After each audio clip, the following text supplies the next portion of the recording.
जिंदगी में जहां पर सिंदगी के तहसील ऑफिस में पाकिस्तान का झंडा लहराने वाले यही श्री राम सेने वाले हैं, जो जेल भी जाकर आए हैं और केस भी इनके ऊपर हुआ है। ये आतंकवादी चीजों में ये लोग इन्वॉल्व हैं, श्री राम सेने के लोग। अगर उसको चूहा काटा या फिर वो चूहा मर गया तो वो चूहे मरने की जिम्मेदारी भी एसडीपीआई के ऊपर डालेंगे या फिर किसी मुस्लिम संगठन के ऊपर डालेंगे। ये देखिए, सबसे पहले तो आज सुबह जो प्रोटेस्ट हुआ है गुलबर्गा में, वो प्रोटेस्ट ये लगता है कि टोटली एक फैब्रिकेटेड ये डिमांड्स लेकर यहाँ पर आए हैं।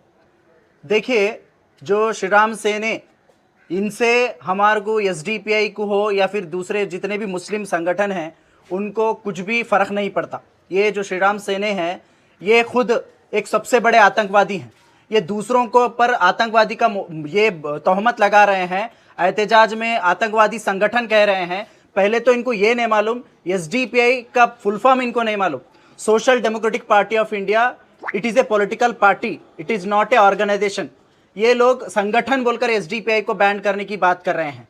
कोई चाइनीज ऐप नहीं है एसडीपीआई, एक पॉलिटिकल पार्टी है। इसके इलेक्टेड रिप्रेजेंटेटिव्स हैं, ग्राम पंचायत से लेकर कॉरपोरेशन से लेकर तमाम जगहों पर असेंबली और पार्लियामेंट इलेक्शन लड़ती है एसडीपीआई, और इलेक्शन कमीशन ऑफ इंडिया में रजिस्टर्ड है एसडीपीआई। लेकिन ये लोग एसडीपीआई को ऐसा समझ रहे हैं कि कोई चाइनीज ऐप बैन करने की बात करते हैं ना, उस तरीके से ये लोग बात कर रहे हैं। तो सबसे पहले ये श्री राम सेने अपने आप को खुद के अंदर झांक कर देखे, इनके कारनामे क्या हैं। इन्होंने सिंदगी में, जहां पर सिंदगी के तहसील ऑफिस में पाकिस्तान का झंडा लहराने वाले यही श्री राम सेने वाले हैं, जो जेल भी जाकर आए हैं और केस भी इनके ऊपर हुआ है। और ऐसे कई क्राइम्स, ऐसे कई आतंकवादी चीजों में ये लोग इन्वॉल्व हैं, श्री राम सेने के लोग। तो ये लोग हमारे को बोलने की जरूरत नहीं है। और दूसरी चीज, ये खुद गोवा में और महाराष्ट्र में और कई जगहों पर बैन है श्री राम सेने। प्रमोद मुतल्लिक बैंड है और सिद्धलिंगया स्वामी कई जगहों पर बैंड लगा चुके हैं इन लोगों के ऊपर, और कई क्रिमिनल केसेस इन लोगों के ऊपर बुक हैं। तो ये लोग आकर हमारे को लेक्चर दे रहे हैं, हमें इनके लेक्चर की जरूरत नहीं है। और दूसरी चीज, जो बीजेपी सरकार है, ये जो बीजेपी गवर्नमेंट है, ये अपने जो भी जब लगता है कि अवाम इनसे भरोसा छोड़ रही है, जब कभी लगता है अवाम इनका साथ छोड़ रही है, तो तब ये लाशों पर सियासत करते हैं। इनकी सियासत हमेशा लाशों पर होती है। आप देखिए, तमाम जगहों पर सिर्फ लाशों के ऊपर सियासत करते हैं। सुसाइड अगर होता है तो उस पर भी ये लोग सियासत करते हैं। कोई मर्डर होता है उस पर भी ये लोग सियासत करते हैं। कोई नेचुरल डेथ होती है उस पर भी ये लोग सियासत करते हैं। इनकी तारीख है, जब से 2014 से पहले से हम देखते आ रहे हैं कि इनकी तारीख है ये करने का, इनका एक ये मंशा है। क्योंकि अब कर्नाटका में बसवराज बोम्मई सरकार जो है, ये टोटली फेलियर हो चुकी है, इसीलिए ये लोग इस तरीके से कह रहे हैं। ये लोगों का ये भी, यहाँ तक भी ये इस हद तक ये गिर चुके हैं, अगर ये लोग करप्शन करके जो नोट जमा करके अपने बंगलों में रखे हैं, अगर उसको चूहा काटा या फिर वो चूहा मर गया तो वो चूहे मरने की जिम्मेदारी भी एसडीपीआई के ऊपर डालेंगे या फिर किसी मुस्लिम संगठन के ऊपर डालेंगे।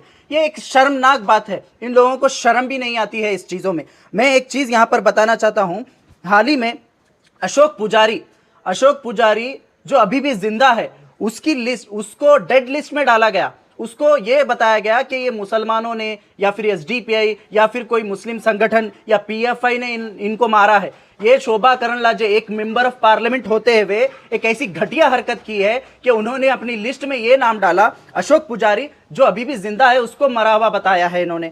उसके बाद एक सुसाइड केस, राजू मडिकेरी जो कंस्ट्रक्शन बिल्डिंग पर चढ़कर कंस्ट्रक्शन का काम कर रहा था, उस वक्त वो गिर गया तो उसको भी मर्डर बताया इन्होंने, उसको भी मुसलमानों के ऊपर थोपने की कोशिश की। उसके बाद मंजुनाथ जो शिवमोगा में 2015 में जिसका मर्डर हुआ था, खुद उसकी वाइफ ने उसका मर्डर किया था, खुद सुप्रीडेंट ऑफ पुलिस और पुलिस डिपार्टमेंट ने ये क्लियर किया था। उस वक्त भी ये लोगों ने एसडीपीआई और दूसरे संगठनों के नाम डालने की कोशिश की। उसके बाद कार्तिक राज जो मंगलूर के अंदर मर्डर हुआ था, उसके बारे में भी मुसलमानों के ऊपर डालने की कोशिश की। कौन पकड़े गया, कौन अरेस्ट हुआ? खुद के रिश्तेदार अरेस्ट हुए। उसके बाद मसूद का मर्डर हुआ, मसूद के मर्डर में 8 आरएसएस के लोग पकड़े गए, बजरंग दल के लोग पकड़े गए। जब इनका मुंह नहीं खुला, जब सीएम बोम्मई बात नहीं किए, जब सीएम बोम्मई एक्शन लेने की बात नहीं किए। दिनेश कन्याड़ी दलित लीडर का मर्डर हुआ, बीजेपी के लीडर अरेस्टेड हैं, लेकिन उसके बावजूद भी इनका मुंह नहीं खुला। अब परसों जो फाजिल का जो मर्डर हुआ सूरतकल में, उसमें कौन पकड़े गए? आरएसएस और बजरंग दल के लोग पकड़े गए, लेकिन उसके बाद इन लोगों का मुंह नहीं खुलता आरएसएस को बैन करने के बारे में, बजरंग दल को बैन करने के बारे में, श्री राम सेना को बैन करने के बारे में। तो ये इनकी एक दोहरी, एक नीच पॉलिटिक्स है। इसीलिए ऐसी नीच पॉलिटिक्स का एक पर्दाफाश करने का नाम है social democratic party of India.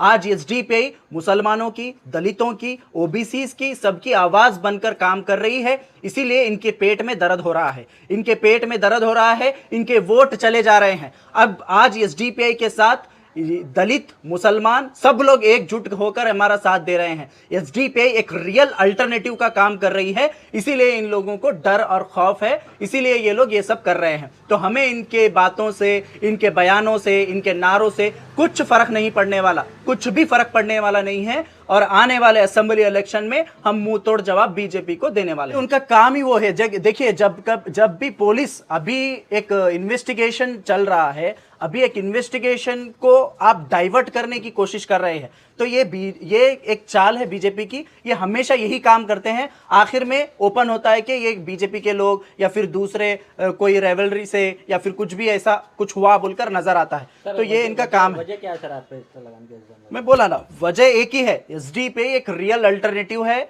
आज कांग्रेस ईडी की ऑफिस में बैठी हुई है, आज दूसरे दीगर पॉलिटिकल पार्टीज को खमाया जा रहा है, उनके फाइल्स ओपन किए जा रहे हैं, लेकिन एसडीपीआई की फाइल कोई ओपन नहीं कर सकता और ना ही कोई एसडीपीआई की फाइल है। इसीलिए वो हमारे को ऐसी चीजों से डराने की कोशिश कर रहे हैं, लेकिन हम लोग डरने वाले नहीं हैं। हम लोग संवैधानिक अधिकारियों के साथ लड़ने वाले हैं। एक लास्ट सुबह जो राम सेना मेंबर्स का जो स्टेटमेंट आया है, उनको क्या कहना चाहेंगे आप? उनको यही कहना चाहूंगा, खुद तो उनको पॉलिटिकल अवेयरनेस नहीं है और साथ ही साथ एसडीपीआई के बारे में उनको मालूम नहीं है। और वो ऐसे अल्फाज है, मैं देखा वीडियो कोई भेजे थे मुझे, मैं देखा उसके अंदर उन लोगों को बोलने तक नहीं आ रहा। अगर उनको हिंदी बोलने नहीं आता तो कन्नड़ा में तो बोलें, कन्नड़ा की मातृभाषा में बारे में बार बार बड़े बड़ी बातें करते हैं तो कन्नड़ा में बात करें। अगर वाकई में बात करना हो तो हम भी कन्नड़ा में जवाब देंगे। तो ये एक दोगलापन है उन लोगों का। उनको एक, वो कहाँ से लेकर आए थे उनको हम पहचानते भी नहीं। वो कौन से तो गांव से उठाकर किराए के टट्टुओं को लेकर वो लोग प्रोटेस्ट किए हैं। उनके पास कोई आने वाला नहीं है। गुलबर्गा हो या कर्नाटका स्टेट हो, एक यहाँ पर एक जिम्मेदार जनता रहने वाली लोग हैं और ये पूरे देश को ये बताने वाले लोग हैं कि हम आने वाले असेंबली इलेक्शन में एक रियल अल्टरनेटिव आज चुन चुके हैं, जिसका नाम है social democratic party of India.